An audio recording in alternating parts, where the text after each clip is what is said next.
Milé pani učiteľky, pani učitelia, tiež som 30 rokov učil a riadil školy, ale dnes, v deň sviatku Dňa učiteľov, sa vám prihováram ako rodič, otec a už aj starý otec. Pretože nikto z nás nemá doma nič vzácnejšie, nič cennejšie ako deti. A chceme im to najlepšie, lásku, múdrosť, vzdelanie, takú výbavu do života, aby prežili šťastné, naplnené životy a robili šťastnými aj ľudí okolo seba. To je to najviac, čo sa dá na tomto svete dosiahnuť.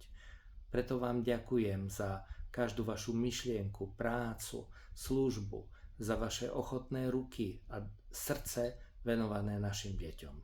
Za to, že spolu s nami rodičmi a blízkymi pracujete na tom, aby z našich detí vyrástli dobrí a súci ľudia. Želám vám veľa spokojnosti a radosti z každého dňa a pocit, že pracujete na tom najväčšom projekte v Božom pláne alebo chcete v tomto vesmíre. Všetko najlepšie, užite si to. Ďakujeme. Máme vás radi.